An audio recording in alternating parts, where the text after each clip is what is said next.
Finally, we've come to the end of the series. Let's recap. In video 1, I interviewed several teenagers about what it's like to be an Indonesian teen and who they are as teenagers, basically their identity. Every teen has different strengths and weaknesses, diverse in nature, despite them all being young. Teens go through many things, pressure, expectations, and hopes put on them. Although we may see them to be depressed and stressed, the true cause of it is how they actually care so much about making their families proud. This is what is inspiring. Next to video 2, I interviewed several teens more specifically on the gap between adults and teens, especially Indonesian teens today. Although all of them identified their family or parents to be the people they go to first when in trouble, all of them mentioned how adults today should be more open-minded. Also, all of them noted that something adults might not be aware of is depression and stress teens face. Surely adults already know these things do happen, but to what extent, its causes, and how it can hide under a teen's exterior, adults might not know. We know these things are there, but we don't realize how close it is to us. This is how bad the gap is. We know, but we do not actually understand. Next to video 3, Indonesian teachers teaching Indonesian teens found it a joy to teach them. Despite their young age, they are able to think critically beyond their age. Although they may seem silly, what they really aim is to make their parents proud. Stereotypes definitely cause gaps, though we can either use that for the good or the bad. The good by using that as a point of reference to be aware of, yet still be taking initiative to get to know teens more. Or the bad by using that as an excuse to stay away from teens. In video 7, an American teacher also said more or less similar things, though he noticed how, from his experience, Indonesian teens in private schools are not as spoiled as he expected. Also, he noticed how Indonesians in general are very unique and how they always want to be on trend with what's going on today. Next, in video 4, ICEBERG Student Council President attested to the 5 characteristics teens described about themselves. Basically, although these characteristics are more or less true, these characteristics come in varying levels for each teen. These characteristics do not define teens, as there are more characteristics than those negative ones. Those negative characteristics can eventually fade as teens get more mature. For example, being spoiled. Eventually those teens might realize that there's more to life than just getting everything handed down to you and such. Unless, well, certain characteristics like that will probably stay in the individual if that is truly just their character.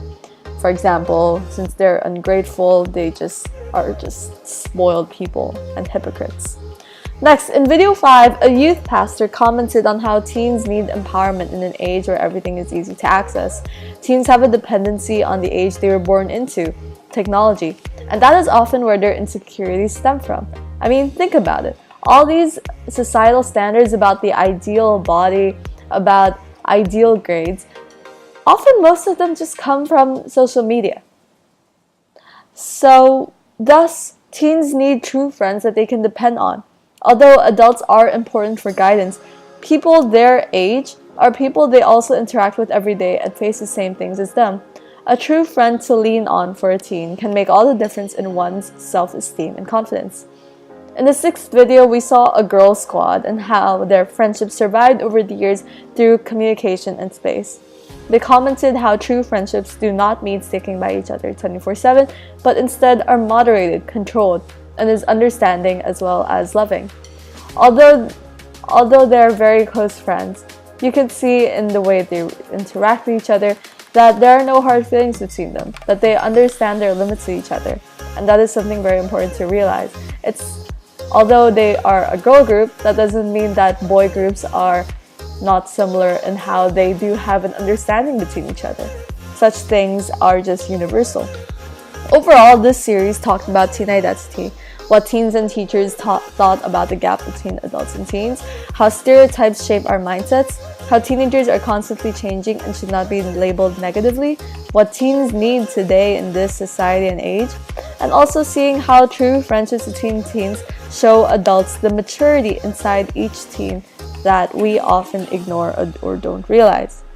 This series only scrapes the top of this issue about the gap between adults and teens. For viewers who are adults, I hope this series has shown you a different side to teens and gave new insights about teens from the perspective of teens, teachers, and even the youth pastor. For viewers who are teens, I hope this series encourages you to speak up and also reach a hand out to bridge the gap. The gap between adults and teens are a two-way street. We teens should also reach a hand out to grasp the hands of adults that want to support us. Although the people I interviewed in this series do not, and I repeat, do not represent the perspectives of all Indonesians out there, of all teenagers out there, still, there are certain things that can inspire us, things that can motivate us to bridge the gap that is existing right now. Of course, this series won't solve all the problems of teens, nor will it take away societal standards that teens face. However, for all viewers, this series is the first of its kind to focus on Indonesian teens, serving as a platform to discuss this big societal issue and allow teens to speak out on it. And finally, overall, I would like to thank you for finally coming to the end of this series and this journey with me. This has been my personal project for the past 6 months, where I have been doing research, planning, and creating to make this YouTube series happen. Although many may say that this is a small issue, we should remember that no issue is small, even though it may seem abstract. We should not hide problems in our society. Rather, we should talk about it to ensure a mutual understanding between all people. So, thank you. Please comment in the comment section below about any future topics or issues you want me to make a series on, because I plan moving forward with this channel to make more series about social issues like this, especially in specific to how Indonesians would see these sort of issues and stuff like that. And also, don't forget to like and subscribe. Thank you!